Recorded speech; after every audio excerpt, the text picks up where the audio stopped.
Sanskrit tutorial में आपका हार्दिक स्वागत है।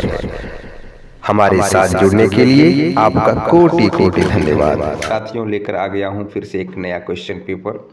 आज फिर से पिछला जो वीडियो मैंने बनाया था 22 दिसंबर का जो क्वेश्चन पेपर सीटेट के लिए हमने सॉल्व किया था, उसी का दूसरा पार्ट आज आप देख रहे हैं। दूसरा पैसेज गद्यांश जो पेपर में दिया रहता है, आज हम उसको देखने वाले हैं और उसके प्रश्नों को हल करने वाले हैं विस्तृत व्याख्या के साथ। और गद्यांश में जो व्याकरण संबंधित प्रश्न आने वाले हैं या व्याकरण संबंधित जो भी पार्ट इस गद्यांश में रहने वाला है, हम उस पर भी विस्तृत चर्चा करने वाले हैं। तो वीडियो में शुरू से अंत तक आप बने रहिए। ये जो वीडियो चल रहा है सीटेट 2022 दिसंबर में जो परीक्षा 22 में होने वाली है, उसकी तैयारी, संस्कृत विषय की तैयारी आप हमारे साथ जुड़ करके बड़े आसानी से आराम से कर सकते हैं। तो कंटिन्यू हमारे चैनल के साथ जुड़िए, सब्सक्राइब कीजिए, लाइक कीजिए, शेयर कीजिए और सहयोग सपोर्ट बना कर रखिए। हम हर संभव आपकी मदद का वादा हमने पहले कर ही दिया है और हम इस पर आगे काम भी कर रहे हैं। आइए इस पैसेज को पढ़कर समझ लेते हैं। अस्माकं देशः भारतवर्षम, अर्थात हमारा देश भारतवर्ष है। एतस्य उत्तरस्यां दिशायां हिमालयः पर्वतराजो अस्ति, इसके उत्तर में हिमालय पर्वतराज है, मतलब पर्वतराज हिमालय है। प्राचीन काले भारतस्याभिधानम आर्यावर्तः आसीत्, अर्थात प्राचीन काल में भारत का नाम आर्यावर्त था, मतलब आर्यावर्त इसका नाम था। इसमें आया है भारतस्याभिधानम, अर्थात भारत का नाम, अभिधान का मतलब नाम होता है। आर्यावर्तः आसीत्, आर्यावर्त था। अत्रत्याः मूलनिवासिनः आर्याः एव इति विचारः एतेन परिपुष्टो भवति, यहाँ के मूल निवासियों का नाम आर्य ही था, ऐसा यह इस बात से पुष्ट होता है कि आर्य यहाँ के मूल निवासी रहे होंगे, इसलिए इस स्थान का नाम आर्यावर्त पड़ा होगा।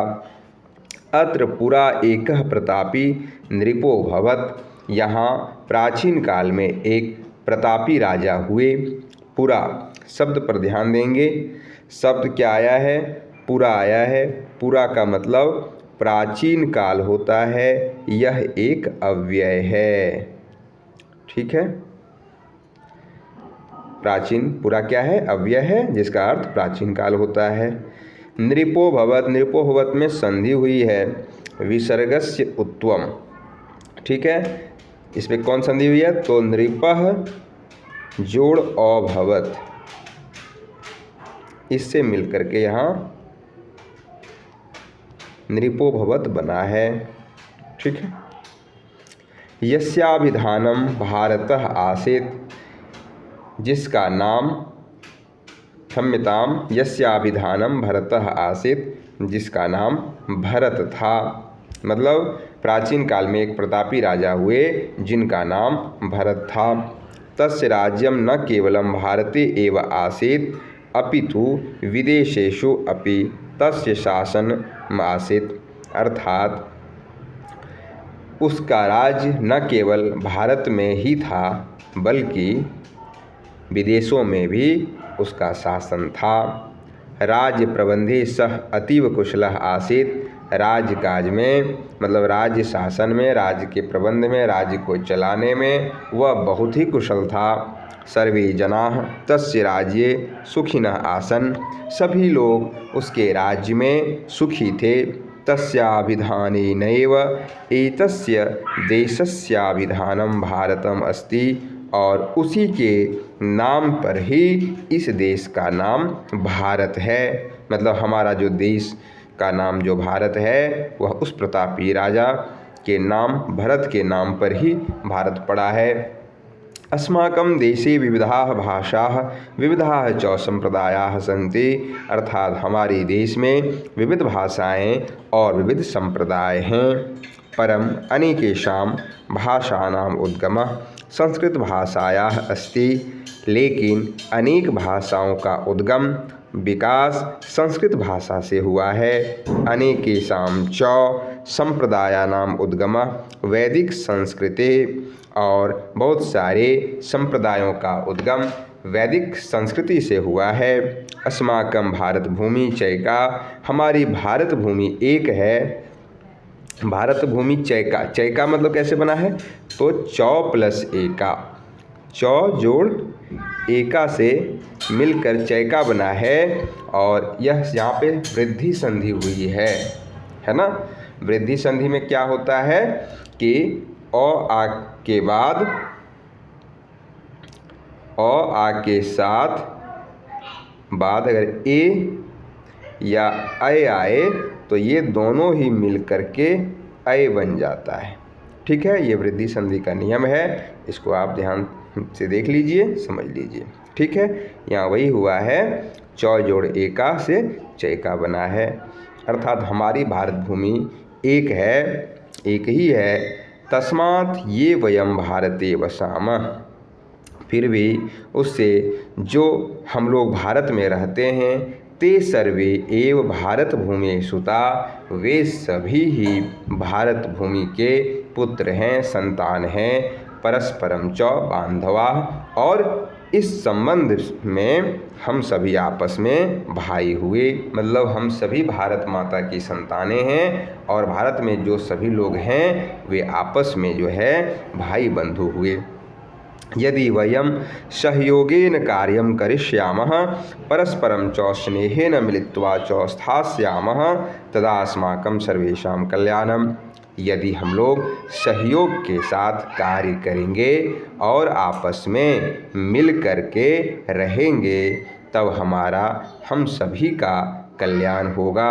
यदि च वयं परस्परं घृणां द्वेषं च दर्शयिष्यामः, और अगर हम लोग आपस में घृणा और द्वेष दिखाएंगे, तदा अस्माकं देशस्य च महती हानि भविष्यति, तब हमारे देश की बहुत बड़ी हानि होगी।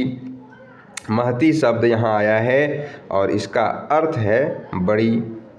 ठीक है, ये भी एक अव्यय है, अव्यय नहीं है, ये विशेषण पद है और ये स्त्रीलिंग में है। महत शब्द रूप का स्त्रीलिंग रूप है यह महती, जो कि नदी के समान इसका रूप चलता है।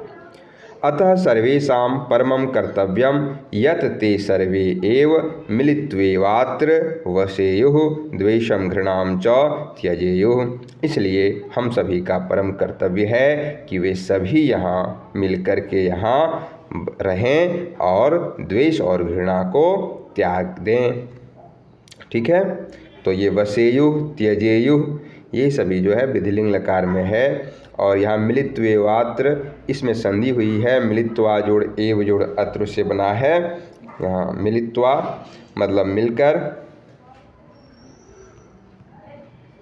मिलित्वा जोड़ एव जोड़ अत्र से जो है ये शब्द बना है, मिलित्वेवात्र। ठीक है, तो ये आपने इस गद्यांश का सरलार्थ देखा। अब हम प्रश्नों की ओर बढ़ते हैं, प्रश्न को देखते हैं और प्रश्नों के उत्तर को हम खोजने का प्रयास करते हैं, जानने का प्रयास करते हैं। आप भी प्रश्नों को पढ़कर स्वयं इनके प्रश्न के उत्तर देने का प्रयास करें और अभ्यास करें। ठीक है, भारतवर्षस्य मूल निवासिनः के आसन, अर्थात भारतवर्ष के मूल निवासी कौन थे, तो इसका फर्स्ट जो उत्तर है कि ये आर्याह, और इन्हीं के नाम पर शायद यहाँ का भारत का एक नाम आर्यावर्त है, यह इससे सिद्ध होता है। ठीक है, तो फर्स्ट ऑप्शन सही है। दूसरे प्रश्न को देखिए, भारत देशे कति संप्रदायाः सन्ति, अर्थात भारत देश में कितने संप्रदाय हैं, तो यहाँ क्या हो जाएगा, विविधाः संप्रदाया, मतलब विविध संप्रदाय हैं। घृणा द्वेष प्रदर्शनेन किम भविष्यति, घृणा और द्वेष के प्रदर्शन से क्या होगा, तो घृणा और द्वेष के प्रदर्शन से क्या होगा, तो महती हानि भविष्यति, बहुत बड़ी हानि हो जाएगी, बहुत बड़ा नुकसान होगा।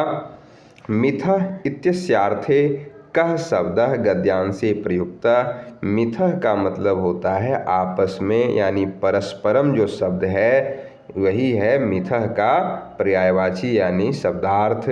तो परस्पर और मिथः का एक ही अर्थ है, मतलब आपस में। अगला प्रश्न है विदेशेषु कस्य शासनम आसीत्। विदेशों में किसका शासन था। तो भरतस्य मनो आर्याणाम, किनका शासन था। हम जानते हैं राजा भरत का शासन था और इन्हीं के नाम पर तो हमारे देश का नाम भारत है। अगले प्रश्न को देखिए, विधिलिंग लकारस्य क्रियापदम चिनुत, अर्थात विधिलिंग लकार के क्रियापद को चुनिए। तो हमने आपको पैसेज गद्यांश पढ़ाते हुए आखिरी में कुछ विधिलिंग लकार के पद को हमने आपको दिखाया था। तो इसमें जो है, जो लास्ट में है त्यजेयुः, यही विधिलिंग लकार का यह पद है, क्रियापद है। विधिलिंग लकार जो है इसका प्रत्यय है एत एताम एयुः, एह एतम एत, एयम एव एम। तो यहाँ त्यजेयुः में जो आप युः देख रहे हैं एत एताम एयुः, तो इसी से यह पता चला कि यहाँ विधिलिंग लकार हुआ है। अस्थास्यामः में तो लिट लकार लगा है। वसामः लंग लट लकार का रूप है। आसित लंग लकार का रूप बन रहा है। ठीक है, आइए अगले प्रश्न को देखिए।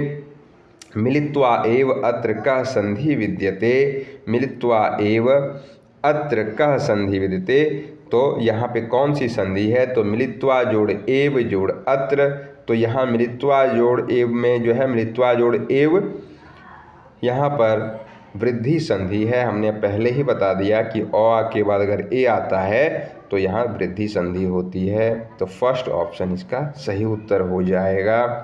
ठीक है, आइए अगले क्वेश्चन। अब बस इतना ही क्वेश्चन था। क्वेश्चन नंबर 129 to 135 के आंसर आपको इस पैसेज को पढ़कर देने थे। तो यह आखिरी प्रश्न था, 135 नंबर हमने सॉल्व किया। तो कैसा लग रहा हमारा प्रयास, कमेंट करके बताइएगा।